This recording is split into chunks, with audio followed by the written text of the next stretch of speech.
The morning sun barely touched the valley when the black SUV cut through the mist, tires grinding gravel into the silence. Birds scattered from the treetops, their wings slicing the cold dawn air. The valley was supposed to be quiet, sacred, untouched, but that peace shattered the moment Karen's voice tore through it. "You can't be here," she shouted, her heels stabbing into the dirt road like punctuation marks. "This property belongs to the HOA now." The man stepping out of the SUV didn't flinch. He moved with an unsettling calm, like someone who already knew how the story would end. He stood tall, eyes sweeping over the valley.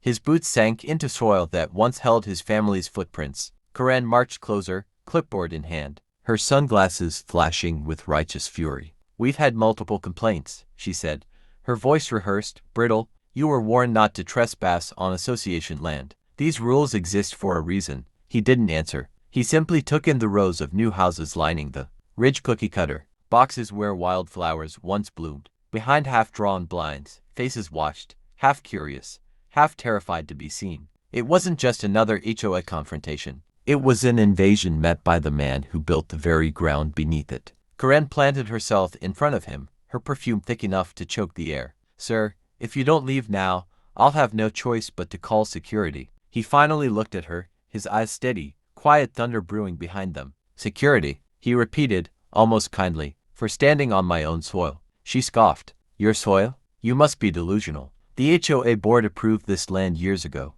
That's when he smiled. A small, knowing smile. The kind that didn't need words to terrify. "You should probably check who owns the valley before you start yelling." Karen blinked, her mouth hanging open as if the air had suddenly turned to glass. A hush rippled through the watching windows. The camera would hold on his expression, half sadness, half victory, as the valley wind carried away the sound of her voice. And just before the silence settled again, a narrator's tone cut through. But what happened next left the entire HOA speechless. Before the shouting, before the valley became a battlefield of signatures and rules, it was a sanctuary. The cabin stood nestled among whispering pines, its wooden frame built by hands that believed in sweat, dignity, and quiet ownership. The protagonist's grandfather had carved it from the land with nothing but an axe, a hammer, and faith that a man could build his home as his legacy. Every board creaked with memory. Every dawn shimmered on the lake with the promise of freedom.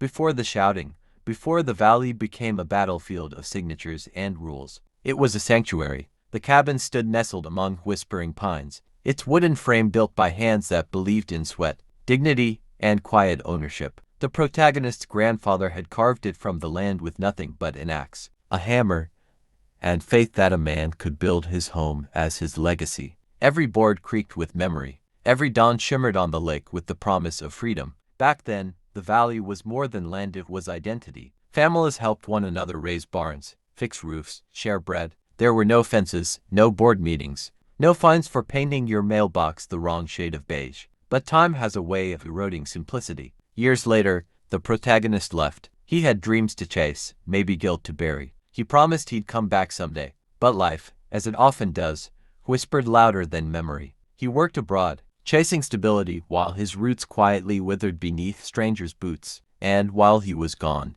the HOA arrived like a slow, polite storm. At first, they were a committee of concerned neighbors. They talked about maintaining order, preserving value, keeping things uniform. Then came the letters, rules about fence heights, lawn length, approved house colors. Then came the pressure, subtle threats wrapped in smiles, fines disguised as improvements. One by one, old families gave in. They sold pieces of their history, trading independence for convenience. And at the center of it all was Karen, the self-proclaimed guardian of community standards. Her voice became law, her clipboard the Constitution. She didn't see a valley rich with heritage, she saw opportunity. Each sale was another victory, each compliant neighbor another subject in her little kingdom. She told herself she was protecting the neighborhood's image, when really, she was feeding her hunger for control. By the time the protagonist returned, the valley barely recognized him. The roads were paved where there used to be dirt trails. The lake had security cameras mounted like watchful eyes. Even the wind felt different, as if it carried warnings instead of whispers. He parked by the cabin's gate, heart heavy with nostalgia and disbelief. The porch was dusted in years of neglect, yet the wood still held the scent of pine and promise. Inside, the silence pressed against him. His father's old radio sat on the counter, still tuned to static. His mother's quilt lay folded over the couch, untouched by time. He ran his hand over the old writing desk by the window, the same one his father used to manage bills, taxes, letters to neighbors. The surface was worn smooth, the drawer swollen shut from years of disuse. When he pulled, it resisted, then gave way with a creak. Inside lay a bundle of yellowed papers tied with twine, and beneath them, a single sealed envelope with his name written in his father's handwriting. The valley outside was quiet, but his heartbeat thundered in his ears. He untied the papers and unfolded what looked like map-sold property lines, signatures, surveyor stamps. The more he read, the more his breath caught. His family hadn't just owned the cabin, they had owned the valley. The boundaries stretched far beyond what anyone living there now believed. He sat in stunned silence, the morning light spilling over the ink like revelation. Every absurd rule, every threat from the HOA, every arrogant word from Karen suddenly took on a different weight, because the truth was right there in his father's steady handwriting, on paper older than any HOA charter. And what he found in his father's old desk changed everything. Karen wasn't always the tyrant of the valley. When she first arrived, she was just another outsider with a moving van and a bright smile that didn't quite reach her eyes. She had left behind a failed marriage and a city job that had eaten her alive, trading glass towers for the illusion of peace. The valley, to her, was a blank canvas, quiet, beautiful,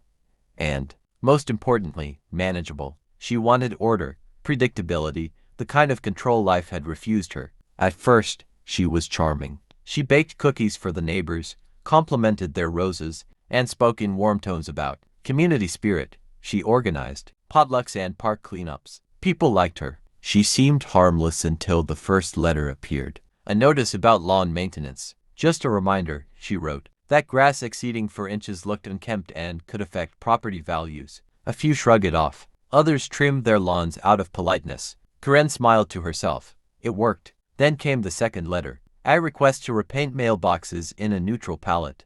The third, a fine for a retired couple who kept wind chimes on their porch. Noise violations, the letter claimed. The couple tried to reason with her, but Karen's voice had already taken on that clipped, rehearsed tone of authority. Rules keep us safe, she said. It became her mantra, her shield. Soon, her clipboard became her weapon. She carried it everywhere, jotting notes about weeds, fences, even the number of cars parked in driveways. She positioned herself as the savior of the valley, the one who would protect it from decline. I'm not trying to control anyone, she told the board during meetings. I'm protecting our investment. But every rule she made tightened her grip a little more. Beneath the polished exterior, Karen was cracking. Her obsession with perfection wasn't about property, it was about fear. Fear that if she didn't control everything around her, she'd lose the illusion that she was in charge of her own life. The HOA was her empire, and each fine, each forced compliance, reminded her she still mattered. Neighbors learned to keep their distance. They mowed their lawns twice a week, repainted their fences, and whispered their frustrations in private. But no one confronted her. Everyone had seen what happened to those who tried. The retired teacher who questioned a new bylaw woke up to find a lien notice on his property. The young couple who built a treehouse for their kids received daily warnings until they took it down. Karen never yelled. She didn't have to. Her power came from paper and fear. The valley bent to her, one signature at a time. At board meetings, she held court like a queen, sipping from her monogrammed mug while others nodded along. Consistency builds community, she'd say. The others repeated it like gospel. She believed she was saving the valley from chaos, when in truth she was suffocating it. On Sunday mornings, she'd walk the neighborhood with a coffee in hand, her eyes scanning every inch of property. She took pride in knowing every house's imperfections. People need guidance, she'd tell herself. Without rules, they'd let everything fall apart. But there were moments, rare and fleeting, when the mask slipped. Late at night, when she looked out from her immaculate porch and saw the old cabin's shadow across the lake, something twisted in her chest. It stood there, untouched, unapproved, beyond her reach. She hated how it made her feel small. That cabin represented everything she couldn't control: heritage, independence, a kind of quiet pride she'd never understood. Rumors spread that the valley had once belonged to one family, long before the HOA existed. Karen dismissed them as myths, bedtime stories for locals too nostalgic to move on. Yet, in the back of her mind, she felt a faint unease whenever she passed the overgrown path leading to that cabin. Old land, old ghosts, she would mutter under her breath, gripping her clipboard tighter. Her insecurities deepened as newcomers started whispering that the HOA had gone too far. Fines were getting steeper, rules more ridiculous. She blamed the world, people growing lazy and grateful. Never herself. She told the board, if I don't hold the line, who will? Then, one morning, she saw the black SUV parked by the cabin road. The sight stopped her mid-step. It was as if the valley itself had taken a breath. She watched the man step out, calm and unbothered, surveying the land like he'd been waiting for it to call him home. Something in her spine stiffened. She didn't know who he was yet, but instinct told her she'd been challenged. She clutched her clipboard like a shield and marched forward, every ounce of her self-importance burning through her. For years, she had ruled unchecked until the real owner came home. He had spent his childhood running barefoot through the valley, his laughter echoing off the cliffs, his small hands skimming the tall grass that swayed like waves under the summer wind. Every inch of this place had carried his family's fingerprints, his father's calloused hands on the porch railing, his mother's voice humming through the kitchen window, the faint smell of wood smoke curling through evenings that always seemed too short. Back then, the world felt solid, unbreakable, but time has a cruel way of proving how fragile permanence really is. He was still young when he first saw the valley begin to shrink. His father called it progress,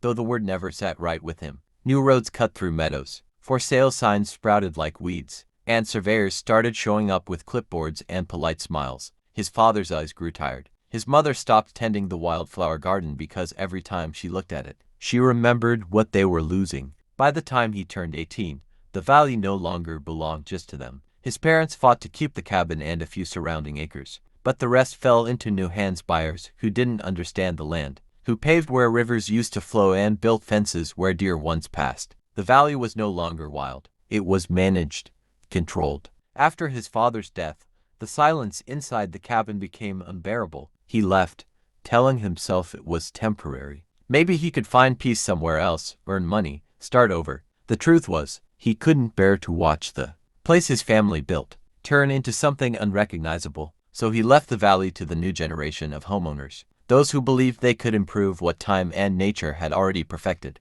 Years passed. He built a life somewhere far away, a small apartment, a steady job. People who called him friend but never quite understood him. He was grateful, but not rooted. Something in him always felt unfinished, as if part of his soul had been left behind in that cabin under the pine trees. Then came the letter. It was short, written by an old neighbor who still remembered his father. The HOA had changed everything, she said. They were rewriting property boundaries, forcing people out, making the valley theirs. The letter ended with a single line. If you ever loved this place, now's the time to come home. And so he did. When he drove back into the valley after all those years, the air hit him like memory itself, thick with pine, earth, and the distant whisper of water flowing over stones. The cabin stood waiting, a little more weathered, a little more patient. He half expected his father to step out onto the porch, wiping his hands on an old rag, ready to scold him for being late for supper.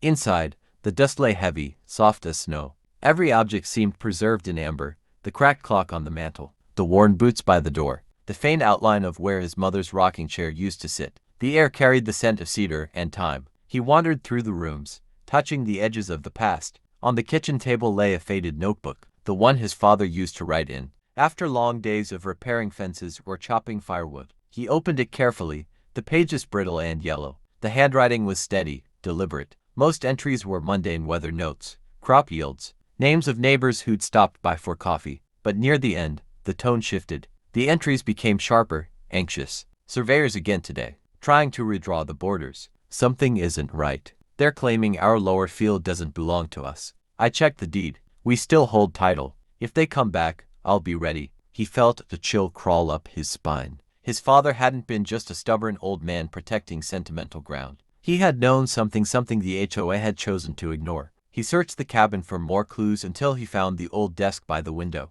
the same one he remembered sitting beside as a child while his father paid bills. The drawer was swollen shut, locked tight with age and resistance. He forced it open and found a collection of yellowed papers bound with a strip of leather. Beneath them, an envelope addressed to him rested like a relic. He broke the seal with trembling fingers. Inside were documents, maps, deeds, and correspondence with the county recorder's office. His father had meticulously tracked every boundary, every transaction since the land was first purchased generations ago. The final deed bore a notary seal and a single, unmistakable truth.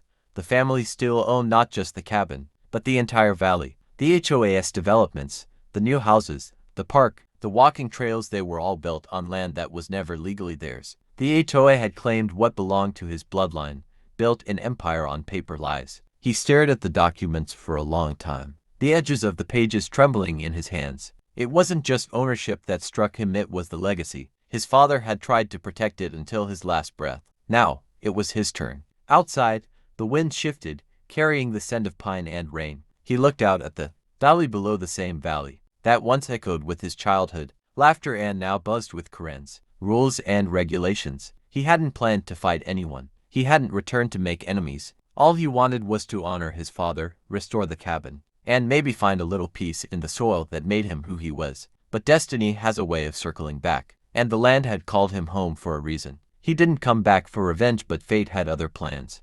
The sound of tires crunching on gravel echoed through the morning air, sharp and deliberate. 3 black SUVs rolled up the narrow path to the cabin like a convoy of authority. Karen stepped out first, heels clicking, sunglasses flashing, clipboard in hand. Behind her trailed the HOA board. 2 men in polo shirts and a woman holding a phone already recording. The performance had begun. "Excuse me." Karen's voice sliced through the valley air like a siren. "You are trespassing on HOA property. I'm asking you politely to leave before we involve law enforcement." The protagonist didn't move. He stood on the porch, coffee in hand, calm as the mountain wind. The morning sun caught the edge of the old cabin's roof, painting him in gold. "Good morning, Karen," he said evenly. "I see you brought an audience." "This isn't a game," she snapped, flipping through papers. "You're illegally occupying community land. This area has been under HOA jurisdiction for years. We have bylaws, property maps, enforcement authority." He set his coffee cup on the railing,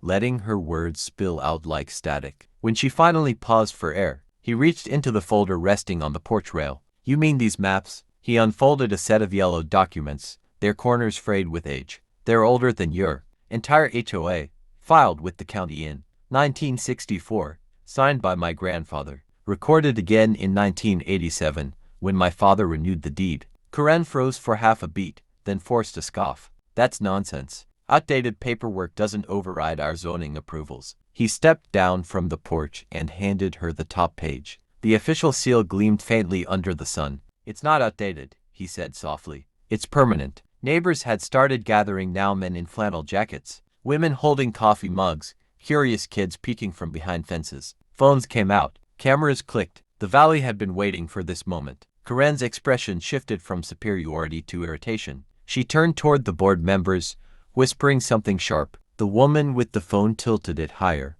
making sure to catch every angle. Karen pivoted back, her tone now laced with venom. "This is forgery. Do you honestly expect anyone to believe a few old papers give you rights over our entire community?" He smiled, slow and knowing. "I don't expect you to believe me," he said. "I expect the court to." Her jaw tightened. "You're bluffing." "Am I?" He pulled out another sheet of letter from the county land registrar. "Here's confirmation from the official records office, stamped just last week. I own this valley. Every inch you've paved, every fence you've built, even that sign over there, 'Welcome to Silver Ridge HOA.' It's sitting on my land." Karen's hand trembled just slightly as she tried to maintain her composure. The board members shifted uncomfortably, exchanging uncertain glances. Behind them, one of the neighbors whispered loud enough for others to hear, "Wait, so the HOA doesn't own anything?" Another murmured, "She's been charging us for land she doesn't control." The murmurs spread like wildfire. Someone started live streaming. The comment feed lit up #HOA exposed,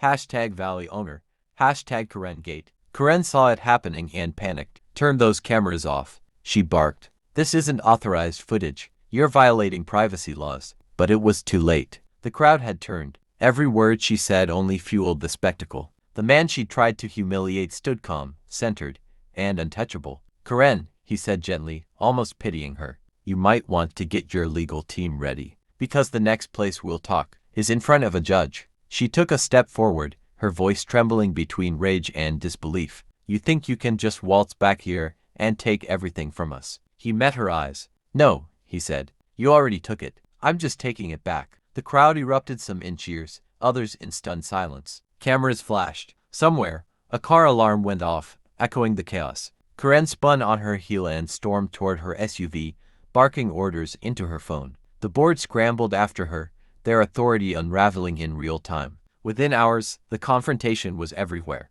News outlets picked up the story, bloggers dissected every clip, and the valley's quiet community chat exploded with theories. Some called him a hero, others warned of legal chaos. But one thing was clear, the legend of Karen's control was cracking. He returned to the cabin that evening, watching the sun dip behind the ridgeline. The valley was still, but beneath the quiet hum of cicadas and wind, something had shifted. The power had changed hands and everyone knew it. He sat at his father's old desk, the deed spread before him, the weight of legacy settling on his shoulders. Tomorrow, the paperwork would move forward. The court hearing was set, and as night swallowed the valley, one thought kept echoing in his mind, steady, certain, inevitable. But when the court date arrived, the narrator's voice would one day say. The judge had one question that silenced the entire room.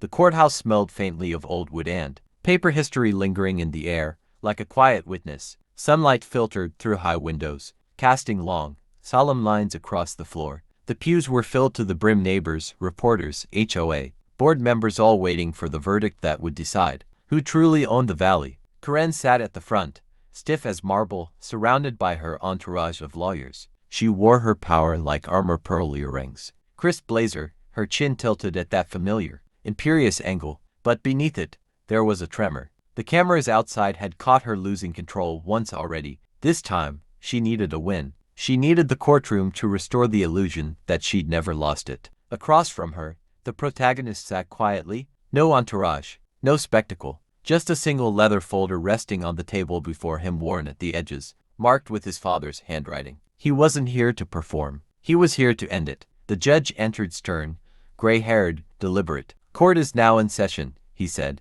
adjusting his glasses. We'll begin with the plaintiff's argument. Karen's lawyer stood smooth, confident, the kind of man who'd never been told no. He spoke with the precision of someone used to winning on technicalities. Your Honor, the Silver Ridge Homeowners Association has maintained legal stewardship of this community for over 15 years. The defendant, he gestured toward the protagonist, has no standing to claim ownership over properties developed under legitimate zoning and sales permits. What he possesses are obsolete family documents, sentimental in nature, but legally void under current land use designations. A few nods rippled through the room. Karen folded her arms, smirking faintly. The judge turned his gaze toward the protagonist. And your response? The man rose slowly, buttoning his jacket. His voice was calm, unhurried. Your Honor, I'm not here to make emotional claims. I'm here to show the truth. He lifted the leather folder, opening it with quiet reverence. This is the original deed to the valley, signed by my grandfather in 1964, reaffirmed by my father in 1987. It outlines the legal boundaries of our family estate, boundaries that extend through what is now the Silver Ridge HOA community. The opposing lawyer scoffed. With respect, that's meaningless without modern verification. He cut him off by sliding a fresh document across the table. This, he said, is the county registrar's certification, dated 3 weeks ago. It confirms continuous, uncontested ownership under my family's name. No transfer, no sale, no annexation. Meaning, he turned slightly toward the judge. Everything the HOA built was constructed on private land they never owned. For a moment, the courtroom went utterly still. You could hear the faint hum of the air vents, the scratch of someone's pen freezing mid-note. The judge leaned forward, brows furrowing. Let me see that. It began with a headline that no one could ignore. Man wins back entire valley from HOA. Within hours, the story had leapt from local gossip to national fascination. The photo of the protagonist walking down the courthouse steps, documents in hand. Sunlight spilling behind him became a viral symbol of quiet rebellion. Social media ignited. Hashtags like #HOA down, #Valley victory, and #Karen collapse trended for days. Clips of the courtroom revelation flooded. TikTok and YouTube each edit more dramatic than the last. One showed Karen's stunned face in slow motion, overlaid with triumphant music. Another stitched together her past confrontations with residents, exposing every petty rule she'd ever enforced. The internet had found its newest villain, and it wasn't going to let her forget. For years, Karen had ruled through intimidation, fines for unapproved mailbox colors, threat letters for non-compliant lawn decorations. But now, the same neighbors who once ducked her glare were laughing openly. Someone even hung a banner on their fence that read, "Freedom grows here." Local reporters descended on the valley like bees to honey. They interviewed elderly residents who'd been forced to sell young families who'd been silenced by fines, and workers who'd been barred from parking their trucks on their own driveways. One by one, their stories painted the portrait of an empire built on fear and of the man who finally broke it. Karen tried to fight back at first. She released a statement claiming she'd been misled by the HOA board and deeply misunderstood. But the damage was irreversible. The county revoked the HOA's charter, her personal emails leaked, and the community she once ruled began to dismantle her legacy brick by brick. The final straw came when she arrived at a local grocery store and people simply turned away. No shouting, no confrontation, just silence. That silence was louder than any protest. Within a week, her house went up for sale. Within 2, she was gone. No forwarding address, just whispers that she'd moved somewhere without HOAs. Meanwhile, the valley began to breathe again. Fences came down. Gardens sprouted where sterile lawns once stood. Neighbors who hadn't spoken in years shared barbecues, laughter echoing through the hills. The protagonist, ever humble, refused interviews. He spent his days repairing the old cabin, repainting its porch, and reopening the hiking paths that had once been sealed off by HOA gates. At sunset, the valley came alive again, the smell of pine, the hum of cicadas, children's voices echoing through the open air.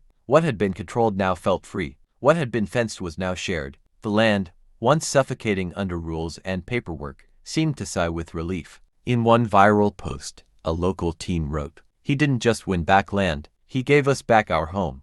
But even as the celebrations continued, the protagonist felt a quiet unease. One evening, as he sorted through his father's old desk, he noticed a locked drawer, one he hadn't opened before. The key was still hidden beneath the wooden frame, just where his father had always kept it. He hesitated for a moment, the light from the cabin window spilling across the papers and maps that had already changed everything. Then, slowly, he turned the key. Inside lay a folder, dusty, sealed, and marked with his grandfather's handwriting. On it, a single line written in ink faded with time. "For when the valley's peace returns." He frowned, the weight of those words settling in his chest. The narrator's voice returned, low and deliberate, as the camera panned over the silent hills bathed in twilight. "But even victory carries its price, and the valley had one more secret to reveal." The smell of cedar and fresh paint filled the cabin, clean, grounding, alive. Sunlight spilled through new windows onto old floorboards, where his father's hammer marks still hid beneath the varnish.